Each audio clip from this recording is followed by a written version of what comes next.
성공예감 별책 프로. 지식과 지혜를 얻는 가장 경제적인 방법. 성공예감 별책 프로 시간입니다. 안녕하세요. 저는 이대호입니다. 자, 오늘은 삶이 흔들릴 때마다 인생의 중심을 잡는 생각 정리법 마인드박스라는 책을 읽어보겠습니다. 이 책의 저자 명지대 김익한 명예교수와 함께합니다. 교수님 안녕하세요. 네, 안녕하세요. 고맙습니다. 우리 김익한 교수님은 유명하신 게 대한민국 1호 기록학자. 네, 그렇게 됐네요. 네. 혹시 뭐 요즘에 특별히 기록하고 계시는 거 있으세요? 제가 이제 아무래도 기록이 전공이다 보니까 네. 하루 종일 다 기록을 하네요. 모든 걸.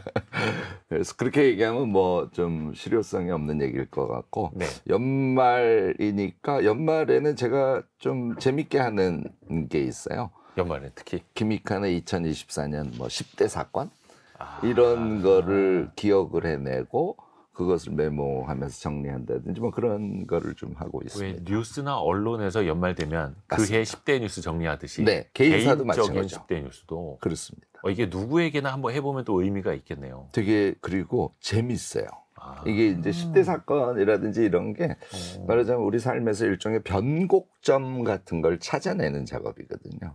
그래서 저는 연말에 이 작업을 꼭 하기를 권하는데 연말이 다 돼서 하면 급하게 해요. 그러니까 뭐 지금 같은 시점 11월이라든지 이때부터 천천히 해서 재미있게 한번 기록을 해보시길 권합니다. 근데 이게 참 평소에 기록하시고 일기를 쓰시는 분들에게는 어렵지 않을 텐데 네. 일기조차 안 쓰시고 기록 안 하시는 분들한테 내가 연초에 뭐 했더라 여름에 뭐 했더라 쉽지 않죠. 생각이 안 날 텐데요. 네네. 그래서 예. 어떻게 하냐면 1월, 2월, 11월 이렇게 쭉 이렇게 네. 캘린더처럼 쭉 나열해서. 메모를 나열을 먼저 해놓고 그리고 이제 곰곰이 생각을 하는데 이게 제가 생각을 좀 해보시라 그러면 한 시간 집중해서 생각하고 생각 안 나 이러시는 분들이 대부분이에요. 그렇죠. 네. 근데 제가 권하는 방법은 하루에 10분씩 보름 해보시라는 거예요. 그러면 신기하게 내가 1월에 제일 큰 사건이 뭐였지? 2월에 뭐였지? 이게 새록새록 기억에 납니다. 결국은 지속 반복이 이 기록과 기억, 생각에 있어서 가장 요체가 되는 방법이라고 보시면 될 것 같아요. 근데 또 사람들이 왜 가을 탄다고도 하고 이맘때쯤에 살짝 이제 우울감을 느끼시는 분들도 있다고 하는데 네네네네. 벌써 2024년 한 해도 다 갔네 이렇게 생각하시면서 네. 내가 올해는 뭐 했나 이렇게 또 생각하시다 하더라고요. 그런 남은 시기를 좀 어떻게 생각을 하면서 보내야 될까요? 그런 분들이 많으시죠. 그런데요, 우리가 기억을 제대로 해내서 그것을 자기 몸에 붙이지 않지 않습니까? 부정적인 생각만 기억에 각인돼서 남아요. 이게 이제 큰 폐해라서 제가 여러분들께 기록을 많이 하고 생각을 많이 해서 자기의 과거를 그걸 응축시킨다 그러는데 2024년 같으면 2024년에 아까 얘기한 10대 사건이라든지 네. 또는 뭐 1월에 한 거, 2월에 한 거 중에 중요한 거라든지 이런 것을 기억에 떠올리면 점점 좋은 것들이 선명하게 기억에 남는 거예요. 그러니까 연말에 나는 이번에 시간 관리도 잘못하고 하여튼 1년을 좀 충분히 유의미하게 살아내지 못했어. 이런 생각이 자꾸 드시는 분들께 특히 기록하고 생각하기를 권합니다. 그런데 약간 나눠서 해보시는 게 좋아요. 나눠서요? 일과 관련해서는 내가 뭘 했지?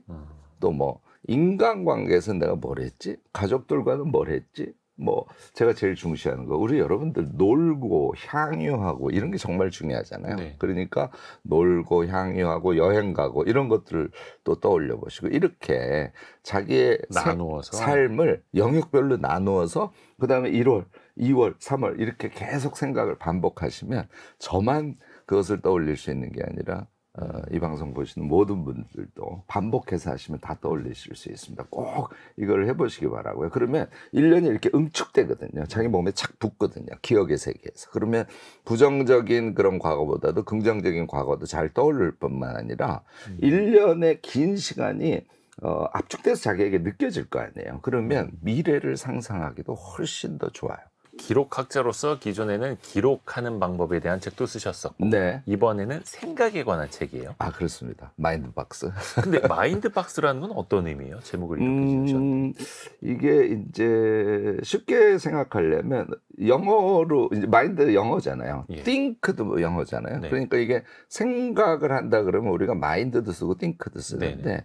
무엇인가를 think 한다는 것은 그 사안에 대해서 그냥 판단하고 생각하는 걸 보통 think 한다 그러죠. 그냥 그 사안 그대로. 네. 예. 마인드는 네. 걔가 모아져서 하나의 체계와 같은 걸 이룬 상태의 마음의 생각. 그걸 우리가 마인드라고 그러거든요. 나한테 어떤 체득이 되어 있는 거. 그렇습니다. 그래서 저 사람은 마인드가 참 어때 뭐 이렇게 맞습니다. 평가하기도 맞습니다. 하는 그거. 예. 그리고 우리 영어로도 마인드셋이라는 네. 단어를 쓰냐. 일종의 사고방식 같은 것인데. 약간 생각보다는 마음에 가까운. 그렇습니다. 그러니까 자기가 생각을 반복하면서 누적된 생각들이 자기의 일종의 생각의 체계 같은 것으로 형성된 거를 우리가 마인드라고 칭해요. 그래서 그 마인드를 제가 기록학자니까 예. 박스를 이렇게 치고 여러 종류의 주제에 대해서 뭐 5줄 가장 엑기스가 되는 거 걔만 써보시면 걔가 마인드 박스입니다 하는 이야기를 사실 이 책에서 하고 있거든요. 마인드 박스라는 그런 개념. 일종의 상자처럼 혹은 서류함처럼 그렇습니다. 서류철처럼 그렇습니다. 생각도 정리해서 넣을 수 있다라는 거. 그렇습니다. 오, 이게 또 방법도 여러 가지가 있더라고요. 생각의 바다에서 필요한 생각을 뽑아내는 것도 있고 네. 머릿속 박스에 생각을 채워 넣는 것도 있고 외부의 지식을 가져오는 것도 있고 일종의 머릿속에 그런 공간이 있다고 생각을 해야 될까요? 우선은? 그렇죠. 우리 머릿속에 당연히 여러 가지 공간이 있고 네. 약간 사고 훈련을 하면 그거를 이렇게 경납시키는 일종의 여러 개의 박스?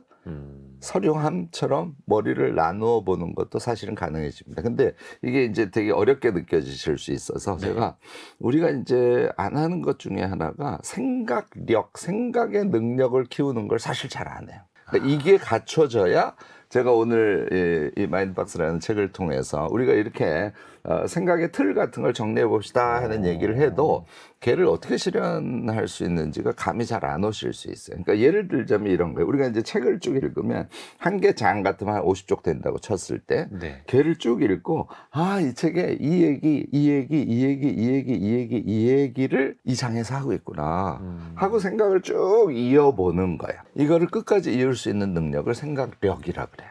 생각하는 힘, 생각력, 그렇습니다. 생각하는 능력. 사실 이거는 아이들 학습지 광고에서 많이 나오는 얘기인데. 그러니까 사실 이 생각력을 키우면 아이들 공부도 엄청 잘해요. 그래서 저는 이거를 정말 우리 많은 분들에게 꼭 좀 보급을 하고 싶은데 또 예를 들어서 어른들도 배울 수 있는. 그럼요. 네. 그래서 뭐 예를 들어서 어떤 주제에 대해서 내가 생각을 해. 그러면 생각력이 있는 사람, 뭐 예를 들어서 용기에 대해서 생각을 해보자. 이런 얼토당토하는 생각을 했다고 치면 용기는 심리학적으로 철학적으로는 핵심 개념이 이런 거지 하면서 내가 용기를 낼 상황은 A, B, C의 상황으로 나눠볼 수 있는데 A 상황에서는 이렇게 용기, B 상황에서는 이렇게 네. 용기를 키우려면 내가 평상시에 어떤 실천 과제는 뭐로 가져야지. 아하. 지금 제가 말씀드린 것에 내용을 채워서 쭉 이어서 끝까지 생각해낼 수만 있으면 우리는 정말 많은 걸 할 수 있습니다. 이걸 제가 생각력이라고 하는데 아하. 독서나 기타 메모하고 기록하고 자꾸 되뇌어보고 하는 걸 통해서 생각력을 키워주신 분들은 이제 마인드박스 같은 걸 어떻게 정리할지가 좀 쉽게 와닿을 수 있어요. 그래서 생각력이 이제 몸에 착 붙었다는 걸 전제로 해서 하면 우리가 이제 마인드박스라는 건 자기가 인생을 살아가면서 뭐 일종의 인생관의 구체적 주제 같은 거거든요. 지금 말씀드린 뭐 용기 같은 것일 수도 있고 네. 그러면 그거를 자꾸 메모를 먼저 해보는 거예요. 그러면 용기에 대해서 내가 어떤 생각을 갖고 있지 하는 것에 얼개랄까 이런 것들이 좀 정리가 되니까 그 상태에서 제가 권하는 거는 관련된 책도 좀 보시고 사람들과 대화도 나눠보고 그래서 내용을 풍부화시켜요. 그러면 아까 생각력이라는 용어를 썼는데 생각력이 있는 사람은 현재까지 정리된 생각을 머릿속으로 한번 쭉 그려볼 수 있는 상태가 됩니다. 잘 안 되면 메모를 하면서 그려보는 거예요. 그래서 최종적으로 제가 권하는 거는 마인드박스에 쓸 때는 5줄로만 쓰세요. 키워드만으로. 서술하지 말고. 이렇게 권해요. 그러면 엑기스가 딱 나옵니다. 대체로 가장 원리가 되는 측면을 좀 정리하고요. 네. 그다음에 이제 몇 가지의 케이스로 나눠서 또 정리를 해보고 자기의 실천 과제를 써보고 이런 방식으로 정리를 하면 여러 가지 주제에 대해서 다 마인드박스를 정리하실 수 있습니다. 조금 더 구체적으로 저희가 키워드를 좀 이야기하면서 들어가 볼게요. 첫 번째 키워드는 생각의 틀입니다. 생각의 틀. 네. 근데 사실 책에서도 교수님이 생각의 틀을 고정해야 된다고 말씀을 하시는데 네. 우리가 항상 많이 듣는 이야기는 생각의 틀을 깨야 한다.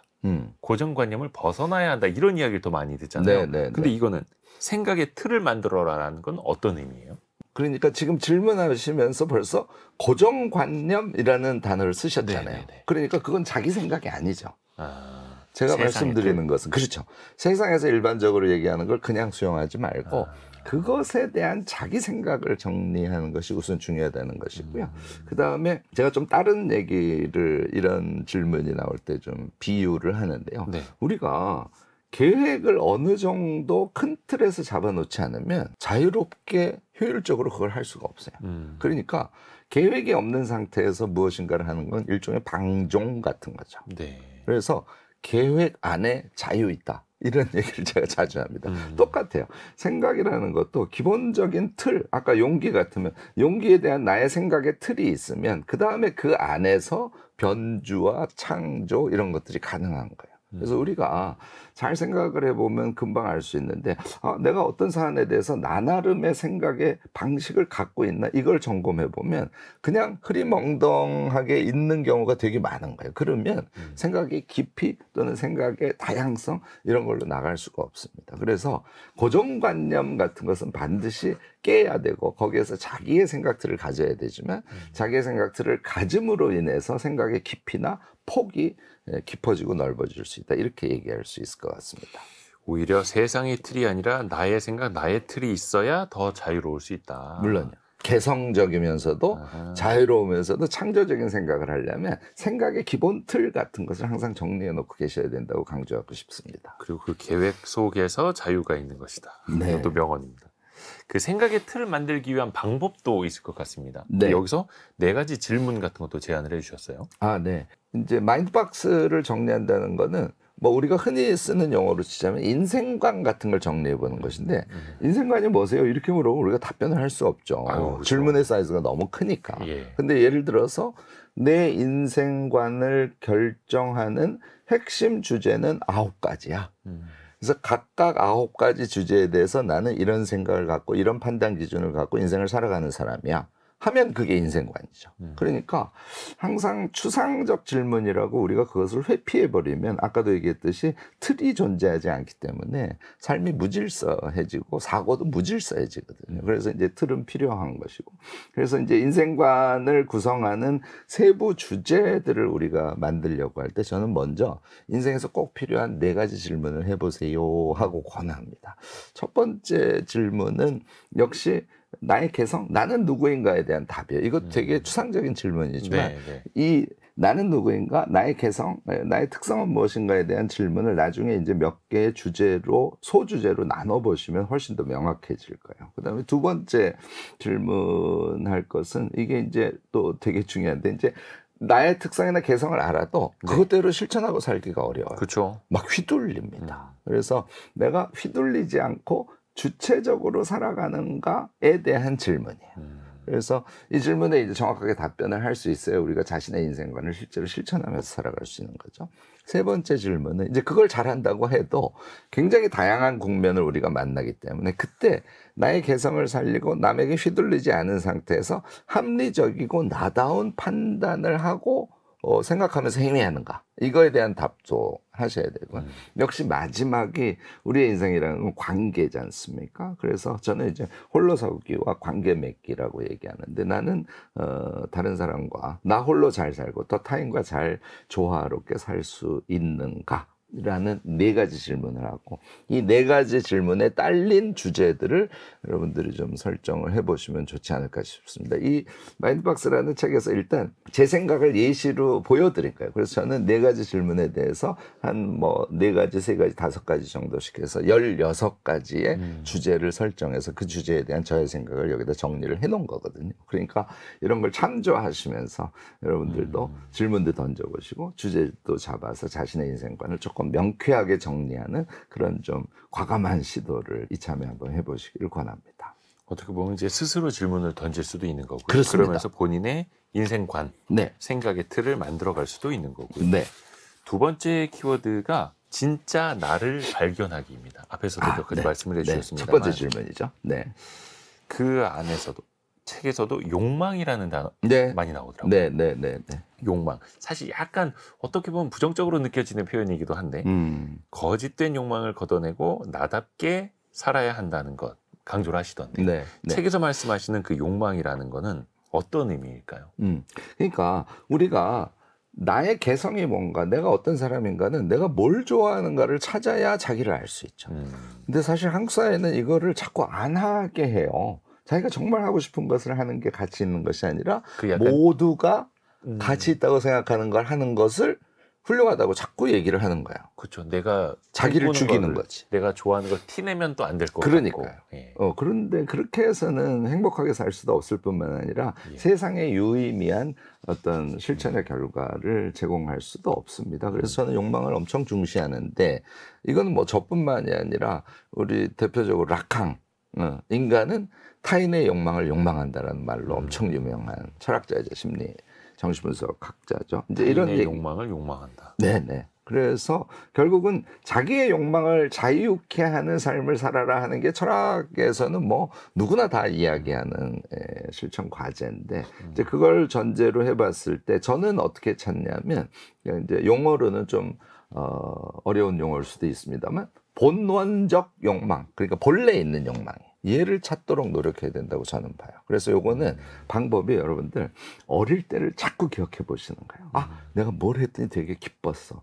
왜냐하면 그 이후에 사회화의 과정을 통해서 자신의 욕망 체계가 왜곡돼 있을 가능성이 되게 높거든요. 그래서 어릴 적을 기억해 보면서 본원적 욕망도 메모를 해보고요. 그 다음에 우리가 보통 욕망 그러면 이 본원적 욕망이 다른 용어로는 순수 욕망이라 그래요. 자기의 진짜 욕망이죠. 그 다음에 타인의 욕망이 있을 거 아니에요. 네. 요거는 이제 주조된 욕망이죠. 우리가 삶을 살아가면서 그게 되게 좋은 거야 라는 그런 사회적 분위기에 휩쓸려서 그것이 자기 욕망 체계가 되어버린 것들이 약간 있습니다. 변형이 되는. 그렇습니다. 얘를 자꾸 비교해보는 거죠. 아, 이게 진짜 나의 순수한 욕망이야? 아니면 다른 사람들이 좋다고 하니까 그게 내가 좋은 거로 생각해서 나의 욕망이 되어버린 거야? 이거를 대비해서 자꾸 물어보셔야 돼요.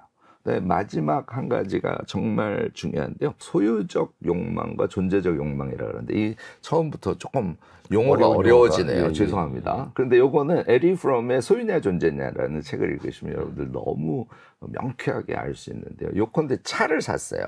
네. 그런데 이 차가 폼 잡기 위해서 그 차를 산 건지 이 차가 정말 내가 갖고 싶고 정말 사랑해서 이 차를 산 건지 이걸 구별해 보셔야 된다는 거예요. 특히 이게 이제 후자를 존재적 욕망이라 그러는데 그 차가 정말 마음에 들고 내가 이 차를 너무 사랑해. 그래서 산 차는 오래 사랑스럽습니다. 그렇죠. 근데 다른 사람에게 보여주려고 하는 그런 욕망으로 그 차를 산 거는 살고 한 달 지나면 벌써 이 감흥이 떨어져요. 더 좋은 차가 눈에 들어오죠. 그렇습니다. 그러니까 욕망 체계에 대해서도 제가 지금 말씀드린 것처럼 좀 정리를 해두시면 나의 어릴 때부터의 진짜 욕망이 뭔지, 내 순수 욕망이 뭔지, 내가 행위를 할 때 나의 순수 욕망을 토대로 해서 타인의 시선 등을 덜 신경 쓰면서 주체적으로 살 수 있는지 없는지 이게 결정이 된다는 거예요. 그래서 이런 주제의 마인드박스가 중요하다고 저는 말씀을 드리는 겁니다. 이게 내가 소유하는 것 그 자체 네. 혹은 존재하는 것 그 자체 어디에다 더 무게를 두고 있는가를 나 스스로 한번 질문을 던져봐야겠네요. 그렇습니다. 네. 내가 갖고 싶어 하는 것도 그렇고요. 네.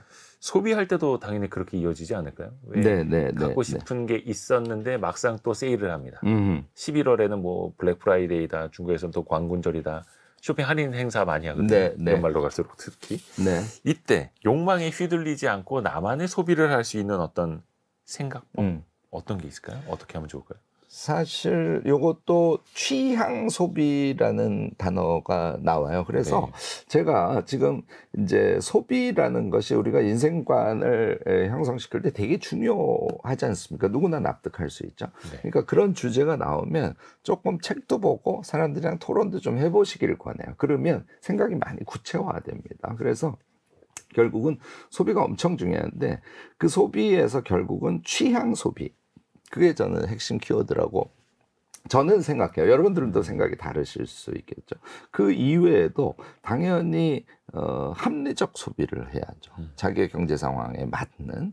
그리고 한 가지 더 생각한다면 소비 때 정말 중요한 척도 중에 하나가 환경적 소비를 하느냐의 여부예요. 그러니까 환경적 소비요? 네.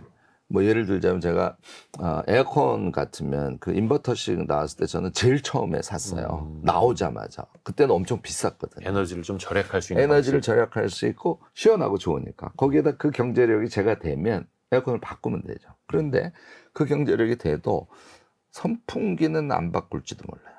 왜냐하면 리모컨으로 선풍기를 트느냐 마느냐 이게 저에게 있어서는 그다지 결정적이지 않거든요. 그 발가락으로 누르면 되는데. 그렇죠. 이렇게 커가지고 손으로 눌러도 되고 발가락으로 눌러도 네. 되고 그러니까 저는 사실 상당히 오랜 기간 동안 선풍기는 사는 가격보다 고치는 가격이 비싸도 선풍기를 고치고 썼어요. 그러니까 자기의 소비에 대한 마인드박스가 정리가 돼 있으면 자신의 주관에 맞게 합리적 소비를 할 수 있게 되는 것이거든요. 거기에다가 환경까지 고려한. 그래서 공산품을 살 때는 자기가 그것을 쭉 소비하는 모습을 길게 상상해 보셔야 돼요. 길게 상상해봐. 그렇습니다. 한 그걸 2년, 내가 3년. 어떻게 앞으로 2년, 3년간 쓸 건지. 그렇습니다. 그거를 상상하지 않고 턱 하고 사면 이제 할인이라든지 그게 뭐 주변에서 좋다라든지 이런 것들을 휘둘려서 그냥 소비를 하게 되거든요. 우리가 이제 먹거리라든지 이런 거는 사실 조금 덜해요. 그걸 사도 우리가 잘 요리를 해서 잘 먹으면 되거든요. 네. 근데 공산품은 한 번 사면 이게 그렇죠. 오래 5년, 써야 10년을 가기 때문에 꼭 여러분들이 제가 말씀드린 취향 소비, 합리적 소비, 그다음에 환경적 소비까지 생각을 해보시고 자신이 사용하는 것을 길게 상상해 보시고 그런 마인드 박스 안에서 판단을 하시길 권하는 거죠. 취향, 합리적, 환경적 소비 세 가지 생각만으로도 바꿀 수 있다.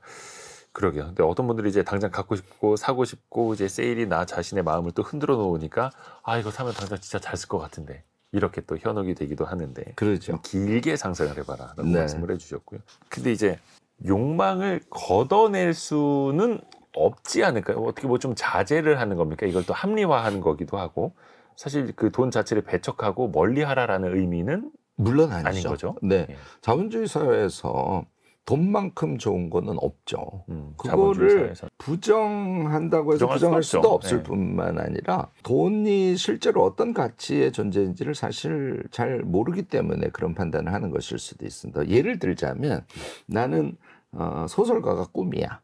그러면 돈은 돌같이 보고 정말 가치로운 소설을 써야지 이렇게 생각하는데 우리가 너무 익숙해져 있는 거예요. 그래서 이것도 이제 돈과 꿈에 대한 마인드박스라고 할 수 있는데요. 이게 뭐 여러 사람들이 이야기하죠. 돈을 엄청 벌려고 애를 쓰는 사람들은 대체로 돈을 벌려고 열심히 노력을 하면 대체로 좀 망해요. 일시적으로 돈을 쫓아가면 그렇습니다. 그러다가 다시 또 열심히 하면 또 돈을 벌었다가 또 좀 망하고 그러니까 성장을 해봤자 이렇게밖에 성장을 못하는 거예요. 그런데 나의 꿈이 이런 물건을 만드는 게 나의 꿈이야. 저처럼 무슨 뭐 대중교육을 하는 게 내 인생의 꿈이야. 그러면 제가 대중교육 상품을 만들 거 아니에요. 그거는 자기 꿈의 세계거든요. 그러니까 거기에 완전히 몰두하게 되고 그것을 사용하는 사람들에게 정말 의미 있는 물건을 만들려고 애를 쓰게 되겠죠. 얘는 처음에는 돈을 많이 못 법니다. 그런데 이러다가 그것의 진가가 알려지게 되면 이렇게 돈을 버는 거예요. 그러니까 결국은 꿈과 돈은 저는 자본주의 사회에서 상호 성장적 관계에 있어야만 한다라고 제 마인드박스를 갖고 있어요. 그러니까 대부분의 사람들이 꿈을 위해서 돈을 버리고 돈을 위해서 꿈을 버리는데 그 두 가지를 다 취하는 사고방식을 가져야겠다라고 저는 결심을 했고 지금도 그렇게 활동을 하고 있습니다. 여러분들도 마인드박스를 잘 정리하셔서 욕망을 자꾸 걷어내려고 그러지 말고 욕망의 총합이 꿈이거든요. 그래서 그 꿈의 세계, 욕망의 세계와 돈의 세계를 잘 조화롭게 상호 성장시키는 그런 마인드박스의 소지자가 되면 좋겠다 생각해 봅니다. 꿈이라는 게 욕망의 총합이다. 그렇습니다. 또 꿈과 돈은 상호 간의 이제 보완을 서로 또 해줄 수 있는 것이고. 네. 근데 우리가 소비 생활 이야기를 좀 하고 있기는 한데 네.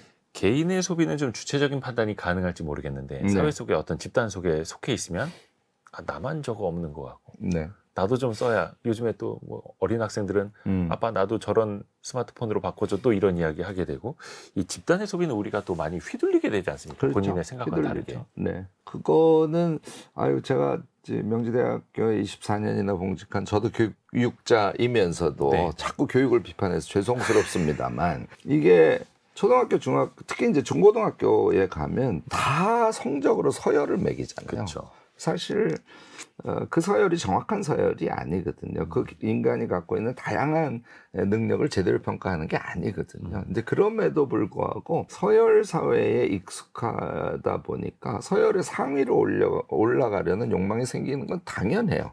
그러니까 이거는 우리의 잘못은 아니죠. 교육 시스템의 문제인 거죠. 그러다 보니까 경쟁이 살 길이라는 걸 어릴 때부터 너무 강하게 학습을 하는 거예요. 경쟁이 시작되면 소위 경쟁에서 약간 우위에 있다고 생각하는 사람 또는 경쟁에서 왕창 우위에 있다고 생각하는 사람 TV를 봤더니 거실에 준 재벌가가 나오는데 소파가 있는데 너무 멋있어.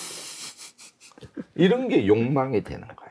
저 소파 어디 거야? 뭐 이렇게. 그렇습니다. 그렇습니다. 그래서 결국은 서열 사회 그리고 경쟁에서 뒤처지지 않으려고 하는 무의식 이런 것들이 작동하면서 결국은 우리의 욕망이 왜곡돼 버리는 거거든요. 저는 이 부분을 조금 꼭 주목하셔야 된다고 생각합니다. 그래서 가능하면 비교하고 경쟁하려고 하는 자기의 마음이 이렇게 사람이 느껴지거든요. 네. 그럴 때 잠시 멈춰서 생각을 해보는 거죠.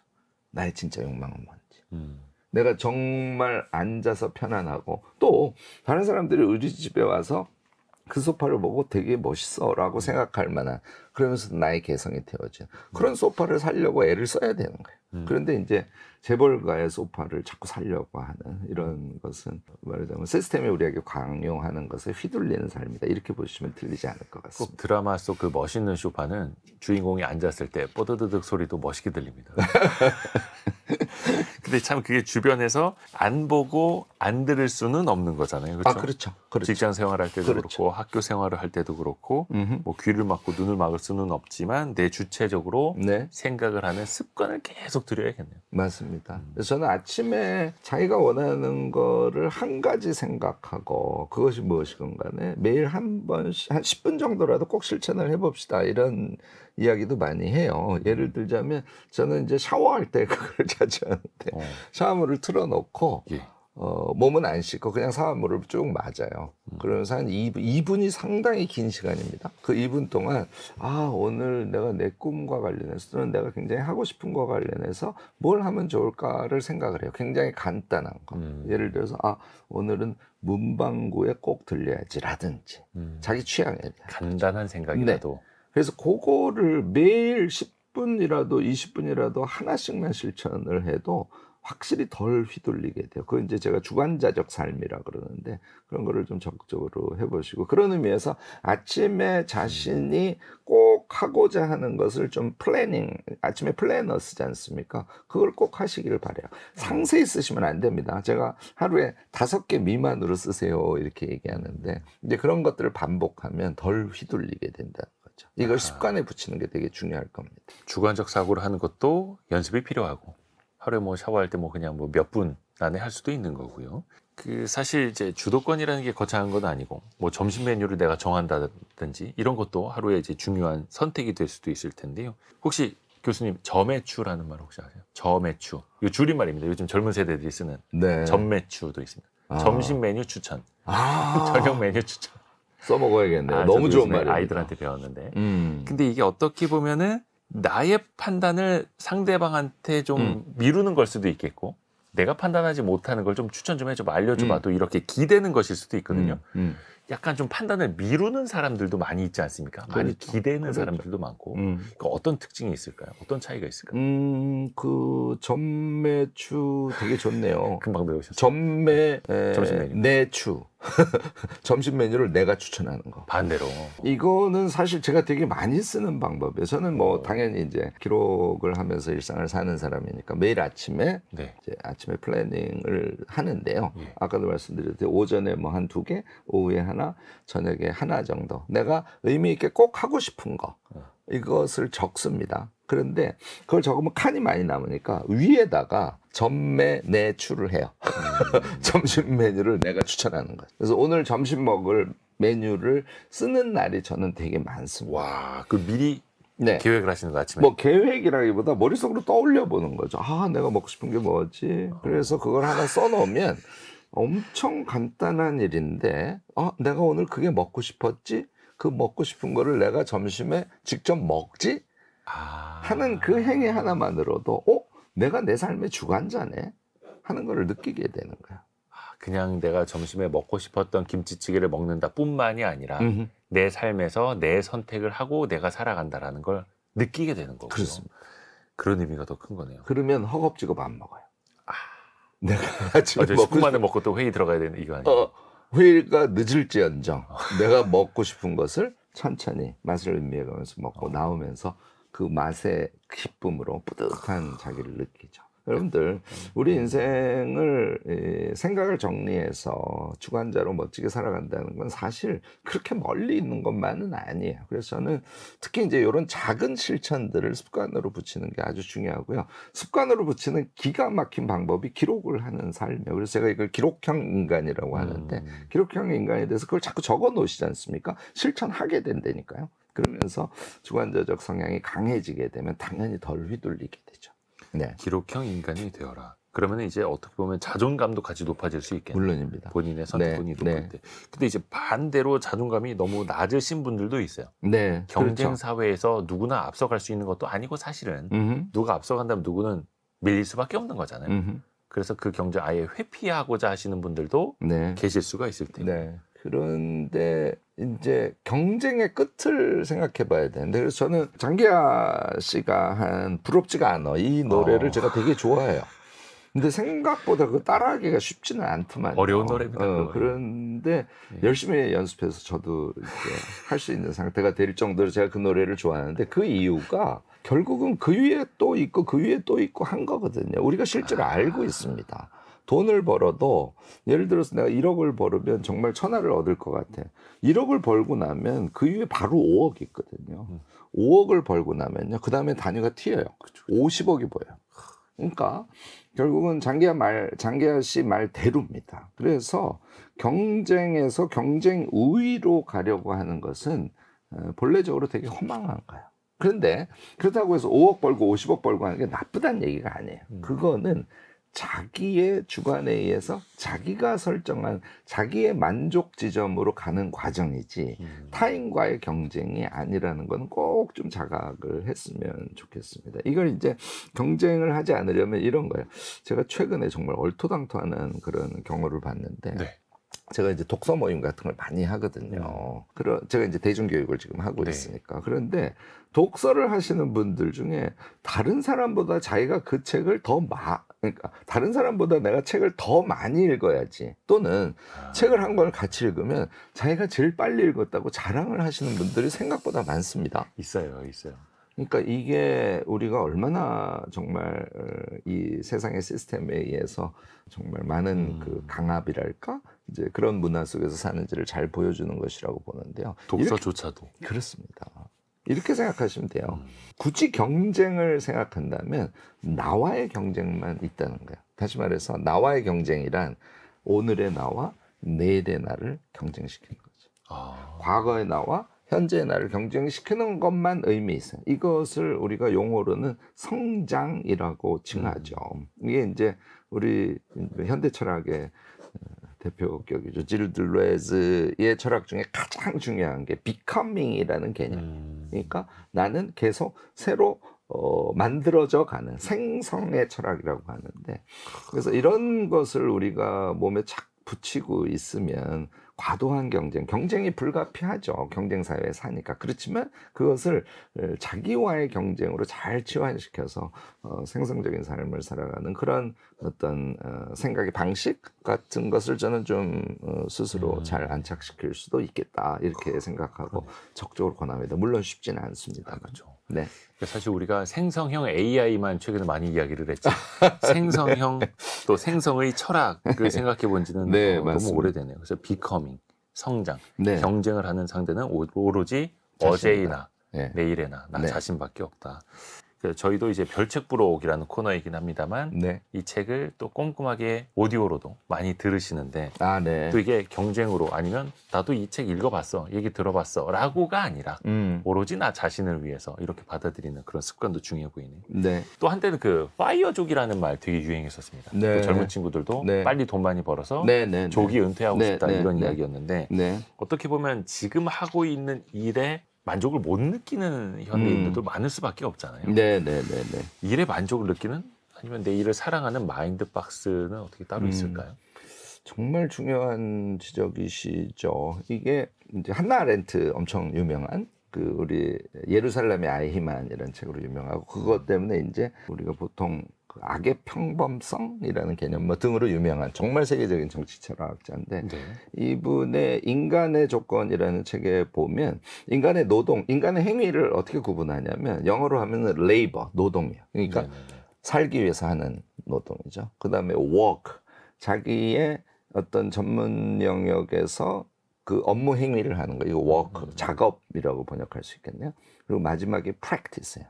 얘는 가치를 지향해서 실천하는 걸 의미합니다. 그래서 노동과 작업과 실천, 이 세 가지가 우리가 행위하는 것의 속성일 수 있다, 이렇게 얘기를 해요. 그래서 요거를 사실 그대로 받아서 여러분들 이 제 책을 홍보하는 자리에서 다른 책을 자꾸 얘기하지만 그릿이라는 책은 꼭 보셔야 됩니다. 안젤라 더코스의 그 책 안에 보면 벽돌을 쌓는 세 사람에 대한 질문이 나와요. 그래서 첫 번째 사람한테 뭘 하고 계세요? 하니까 벽돌을 쌓고 있습니다. 레이버를 하는 거죠. 두 번째 분에게 뭘 하고 계세요? 그랬더니 교회를 짓고 있습니다. 이렇게 얘기했어요. 그러니까 워크를 하는 거죠. 네. 마지막 분에게 현재 뭘 하고 계십니까? 그러니까 벽돌을 쌓고 계신데 하느님의 성전을 짓고 있습니다. 이렇게 답한 거예요. 이걸 practice라고 부르는 거죠. 물론 이제 종교적 색채가 좀 들어간 예시이긴 합니다만 이게 하나 아렌트의 labor, work, practice하고 같은 개념이에요. 그러니까 결국은 우리의 노동 행위는 본래적으로는 practice적인 실천, 가치를 추구하는 성격을 갖고 있다는 거예요. 그런데 현대 사회가 엄청나게 분업화된 사회다 보니까 자기가 현재 하고 있는 행위의 결과로서 어떤 물건이 만들어져서 그것들이 사람들의 삶에 어떻게 유용하게 사용되는지 이걸 확인하는 게 불가능한 정도의 분업사회에 살고 있거든요. 네. 그래서 저는 권하는 게 여러분들이 현재 하고 계시는 일들이 다 이렇게 조합돼서 결국은 어떤 물건이 만들어지고 그 물건들이 사람들의 삶에 어떻게 유의미한지를 해석적으로 보셔야 되는 거예요. 그렇게 해서 자기가 현재 분업화된 반복된 일을 하고 있어도 그것이 프랙티스일 수 있도록 그렇게 생각을 자꾸 정리를 하셔야 된다고 저는 보고요. 이걸 이제 우리가 하려면 사실 자신의 인생의 핵심 가치라 그러는데 아까 얘기한 꿈 같은 거죠. 걔하고 현재 자기가 직업적으로 하고 있는 노동, 그러니까 그 회사의 핵심 가치죠. 이 두 가지가 일치될 수 있도록 노력을 해주셔야 됩니다. 제가 좀 폭탄 선언 같을 수 있는데 나의 핵심 가치, 나의 꿈의 방향하고 현재 하고 있는 노동이 어울리지가 않아. 이 노동이 의미 있는 노동인데 나는 별로야. 이러면 직업 바꾸셔야 돼요. 그래서 기본적으로는 나의 핵심 가치와 현재 자기가 하고 있는 노동의 핵심 가치를 일치시키려고 노력을 하고 그 안에서 아까 말씀드린 레이버나 워크보다는 프랙티스를 하려고 노력하는 이런 마인드 박스를 갖고 계시면 여러분들이 아침에 9시부터 6시까지는 회사에 가서 노동을 하잖아요. 예. 그 노동이 너무 지겨워서는 안 되거든요. 그게 일생의 반 이상을 차지하는데 그렇죠. 거기에 의미를 부여할 수 있도록 마인드 박스를 정리하시고 노력하시기를 권합니다. 어떤 분들은 일당 몇만 원 때문에 내가 시급으로 따지면 얼마인데 이 일을 하고 있네 이렇게 느끼실 수도 있을 테고 그게 레이버가 되는 거고 식구들 먹여 살려야지 이러면 또 이제 워크이 되는 거고 근데 나의 꿈을 쌓아가고 나도 이 일을 하면서 배우고 성장할 수 있어. 되는 그게 또 프랙티스가 되는 거고. 벽돌을 쌓는 실제 행위가 집을 짓는 것이라서 사실 사람들의 꿈의 공간을 만드는 행위거든요. 근데 이제 이제 돈의 액수가 적고 자기의 절박한 현실과 연결지어서 자신의 노동을 생각하는 습관이 많기 때문에 그래서 이제 그런 현상이 일어나는데 사실 경제적으로 많이 어려운 분들께 제가 이런 얘기를 하는 게 비현실적인 얘기일 수 있습니다. 그 점은 저도 인정을 해요. 그러나 어쨌든 현재 노동을 할 수밖에 없으면 그 노동이 프랙티스가 되도록 생각을 자꾸 바꿔주는 생각을 것이 바꾸면 된다. 그렇습니다. 그게 사실 자신의 일상의 행복의 기본 지수를 높이는 데 결정적인 의미를 갖는다는 건 좀 잊지 마셨으면 합니다. 그렇죠. 그래서 나만의 생각의 틀, 나만의 생각 방식이 중요한 거고요. 하다못해 매일매일 복사만 한 수백 장, 수천 장 하는 직업이라고 하더라도 어떻게 하면 이 복사기가 고장이 나는구나. 어떻게 하면 잉크를 아낄 수 있구나 라는 걸 또 내가 터득을 해서 뭐 복사기 회사에다 제안을 할 수도 있는 거고 본인의 길을 얼마든지 또 찾을 수가 있는 거죠. 다음 키워드가 나만의 판단 기준입니다. 네. 사실 우리가 뭔가를 판단을 하고 결정을 해야 하는 순간이 꽤 많이 옵니다. 몇 가지를 교수님한테 좀 교수님의 방식도 한번 배워보고자 하고요. 몇 가지 질문 한번 툭툭 던져보겠습니다. 실리와 명분 사이에서 고민이 될 때는 어떻게 결정을 하면 좋습니까? 사실 이게 뭐 얘기 좀 어려워지긴 하겠지만 제가 이제 자꾸 독서를 권하니까 네. 이게 칸트의 개념이에요. 근대 철학의 형성에 결정적 영향을 미친. 그러니까 우리가 이제 뭘 생각하면 되냐면 개념적으로는 되게 심플하죠. 단기 실리를 생각을 하면 명분을 생각하지 않는 경우가 많은 거예요. 그러니까 좀 불법적인 또는 좀 사기 비슷한 이런 것을 해서라도 단기 실익을 얻으면 돼 이렇게 자꾸 생각을 하시기 마련이에요. 사실 명분론이라는 것은 저는 이익과 직결된다는 사고방식을 개인적으로는 권해요.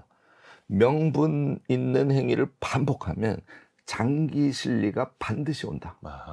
라는 이런 인식 방법을 가져야만 우리가 삶을 멋들어지게 살 수 있거든요. 아까 제가 말씀을 드렸지 않습니까? 저뿐만 아니라 우리 이 돈의 세계에서 가장 유명한 김승호 회장 똑같은 얘기죠. 돈의 속성에서도 같은 얘기를 하고 계신 거거든요. 그러니까 무슨 얘기냐면 돈을 벌려고 막 온갖 수단을 다 쓰면 돈을 일시적으로 벌어요. 한 5년 동안은 승승장구 돈을 벌입니다. 그러다가 잠깐 한 번씩 망하는 거예요. 그러니까 이렇게밖에 안 된다는 얘기를 하는 거예요. 김승호 회장은 장기 실리, 다시 말해서 자신의 꿈을 실천하고 과정의 명분 이런 것들을 중시하는 그런 사장님들, 사장학 학교를 운영하다 보니까 그런 사장들은 이렇게 해서 견디기만 하면 어느 시점에 이렇게 돈을 번다는 거예요. 그러니까 저는 이 실리와 명분과 관련해서도 명분과 실리는 다르지 않다. 명분적 행위를 통해서 장기 실리를 얻으려고 하는 그런 관점을 좀 명확하게 하는 게 좋다 하는 게 저의 생각입니다. 여러분들도 마인드박스 그리시면서 여러분들 나름대로의 생각을 좀 정리해 보시길 권합니다. 대의 명분을 따른다고 해서 당장은 손해보는 것처럼 보여도 장기적으로 가다 보면 그게 쌓이고 쌓여서 신뢰가 되고 돈이 따라오게 만들 수가 있다라는 걸 테고요. 사실 한 가지만 조금 첨언을 하면 이렇게 하잖아요. 자기 존중감이 엄청 올라가요. 이 자기 존중감이 올라가는 것이야말로 뭐 그냥 세상의 논리의 용어를 쓰자면 생산성을 극단적으로 올려주거든요. 그러니까 단기 실리 때문에 명분을 저버리는 행위를 하면 똑같은 우리 사람이니까 잘 때 고민도 되고 자기가 미워지고 그럼 결국은 개인적인 차원에서도 자기 존중감이 떨어지기 때문에 긴 인생의 차원에서 보면 뭐 효율성을 높이는 것 자체가 불가능하죠. 눈앞의 실리, 눈앞에 돈만 쫓아가다 보면 결국은 자존감은 떨어질 수밖에 없을 테고요. 네.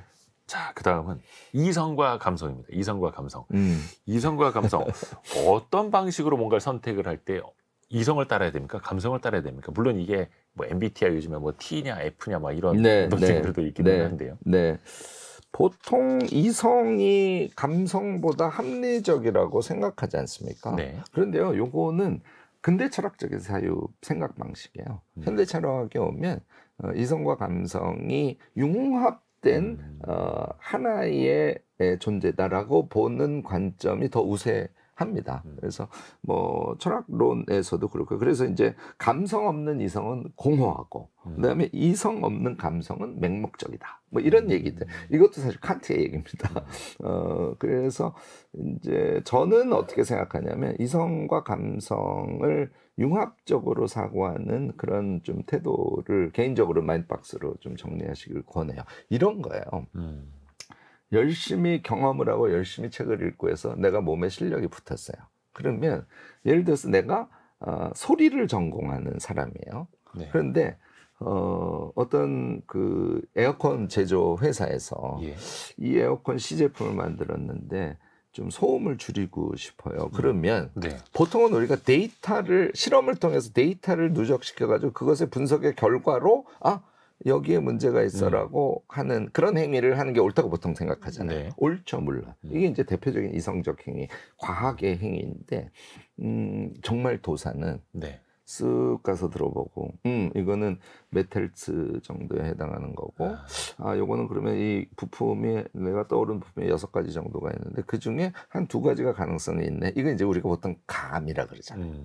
그러니까 감과 이성, 다시 말해서 과학의 힘은 서로 상호 보완적인 위치에 있다는 걸 좀 잊지 말았으면 좋겠습니다. 이거는 사회과학이나 인문과학에서는 뭐 더더욱이 강조가 돼야 되고 저는 공학이나 자연과학에서도 좀 강조가 돼야 된다고 생각합니다. 그래서 감이나 감성, 감각 이런 것들을 소중히 여기고 거기에서 온 어떤 인사이트에다가 이성과 데이터를 잘 융합하는 그런 사고방식도 여러분들 오늘 제 얘기 듣고부터는 조금 적극적으로 생각해 보시기를 권합니다. 그래서 융합적으로 생각을 해야 되는 거고 세상도 그렇게 돌아가고 있는 거고.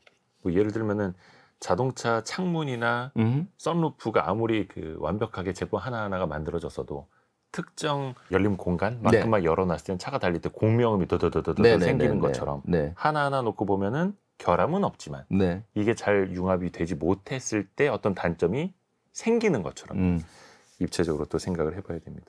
또 하나, 객관성과 주관성 어느 쪽을 조금 더 신뢰를 하십니까? 저는 그냥 느낌상 벌써 아실 것 같은데 저는 주관의 농밀한 총합, 그러니까 나의 주관이 계속 누적되고 그것이 이제 이게 농도와 밀도가 이렇게 꽉 찼어. 저는 그게 객관이라고 보거든요. 우리가 좀 오해하는 것 중에 하나가 이제 이것도 사회 시스템의 문제인데 예를 들어서 과학적으로 뭐 엄청 높은 지위에 계신 분, 또 뭐 사회과학 어떤 현실 분석의 어떤 굉장히 높은 지위에 계신 분, 그런 분들이 말씀을 하실 때 물론 제가 꼭 비판적으로만 얘기하는 건 아니에요. 그렇지만 과학적으로 또는 분석에 근거해서라는 용어를 씁니다. 근데 그게 권력이 되는 경우가 정말 많아요. 전 세계에 이제 그런 사례들은 엄청 많이 있습니다. 그래서 저는 세상이 그것이 객관이라고 얘기하는 것은 한번 의심하고 가세요 하는 걸 권합니다. 저게 진짜 객관인지. 네, 객관이 그냥 권력으로서의 주장일 수 있다는 거죠. 그래서 자기의 감을 가지고 자기의 직관을 가지고 또는 자기가 확보할 수 있는 데이터를 가지고 이성적으로 판단하고 그래서 이것은 이것이라고 판단한 자신의 주관, 그것이 계속 쌓이는 것에 의해서 자기에게 납득되는 객관, 그것을 중심으로 저는 그것이 사실이고 진실이다라는 판단을 하는 습관도 좀 기르시길 권해요. 결국은 그 주관적인 생각들이 모이고 모여서 압축되어서 객관이 되는 걸 수도 있을 테고 또 하나가 가족을 위한 삶 그리고 개인주의적인 삶, 이것도 어떻게 보면 저희가 이제 대칭적으로 질문을 좀 드리는데 이제 젊은 세대들은 이제 아이를 안 갖는 분들도 많이 늘어나고 있고 그냥 결혼할 필요가 이제는 없다라는 인식들도 좀 많이 생겨나고 있더라고요. 이 부분에 대해서 교수님은 또 어떤 말씀해 주실 수 있을까요? 요거는 민감할 수 있는데요. 저는 뭐 생각이 앞에 말씀하신 것도 다 민감했습니다. 그래요? 저 생각이 조금 사실 이 지점 되게 명확한데요. 그러니까 일종의 우리가 사회윤리라든지 또는 뭐 가족윤리라든지 이런 게 한국 사회가 너무 강한 거예요. 최근에 한강의 그 노벨상 수상으로 지금 뭐 너무너무 아름다운 일이고 너무너무 한국 사회에 행복을 준 대단한 사건이라고 보는데 한강이 쓴 소설 중에 예를 들어서 채식주의자의 후반부에 이제 몽고반점이라는 2부에서부터 나오기 시작하는데 결국은 형부와 불륜의 관계가 결국은 되어버리죠. 그리고 이제 언니가 그걸 발견하게 되는 그런 어찌 보면 처참한 상황이 나오는데 그 후반부에 가면 그 언니가 정신병원에 들어간 영애를 끝까지 돌보는 장면이 나와요. 그러니까 우리가 갖고 있는 일반적인 사회윤리 가지고는 조금 이해할 수 없는 그런 장면들이 나와요. 그러니까 이거는 한강 작가가 전혀 다른 차원의 세계에 있다는 거예요. 거기서 주로 다루는 건 이제 폭력과 고통에 대한 것이고 그 고통을 이제 영애가 어떻게 빛을 향해서 나아가는가. 다른 주인공들도 언니의 경우도 이제 이런 소설인데 그거를 윤리관으로 보면 안 보이는 거예요. 그래서 그 나쁜 놈 이것만 이제 자꾸 눈에 그것만 보이는 보이겠죠. 거죠.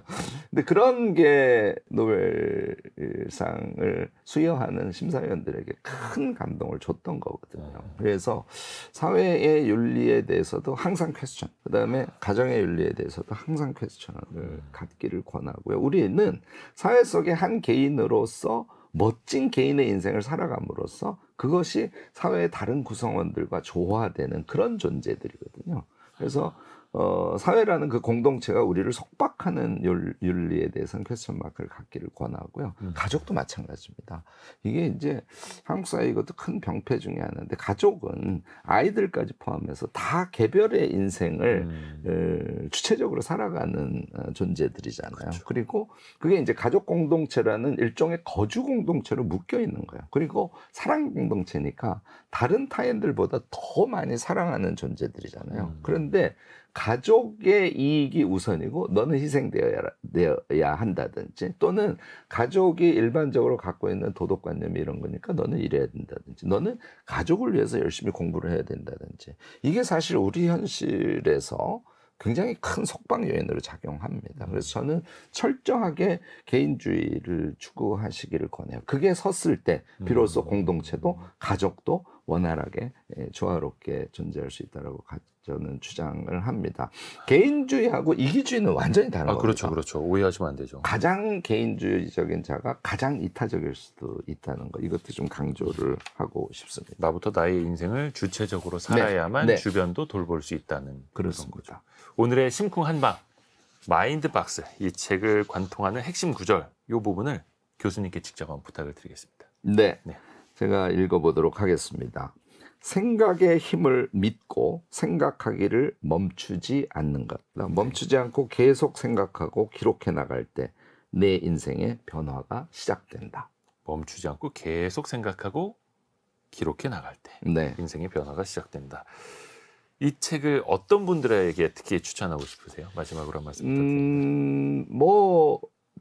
제 욕심 같아서는 모든 분들이 다 보셨으면 하는데 특히 직장 생활하면서 휘둘리고 조금 무의미하다라든지 너무 소모적으로 인생을 살고 있다라고 생각하시는 분들께 꼭 이 책을 좀 권하고 싶고요. 이 책은 읽으시는 것으로는 끝나지 않습니다. 이렇게 A4 용지에다가 박스 4개 정도씩 이렇게 색연필로 그리셔서 한 2장 하면 8개 되잖아요. 8가지 종류의 나의 인생관을 오늘 방송에서 얘기한 것들을 참조하시면서 꼭 정리를 해보시고 그것으로서 덜 휘둘리고 내가 주관자로서 또 가치를 프랙티스하는 그런 직장인이 되도록 한번 자기 정돈을 해보시기를 적극적으로 권합니다. 이 책 뒤에도 써 있습니다만 약간 삶이 흔들릴 때 네. 마음이 어지럽거나 좀 머릿속이 복잡할 때 더 네. 좋을 만한 그런 내용일 것 같습니다.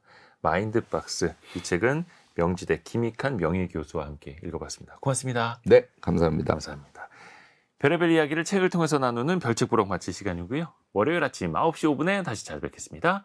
성공 예감은 오늘도 여러분을 응원합니다.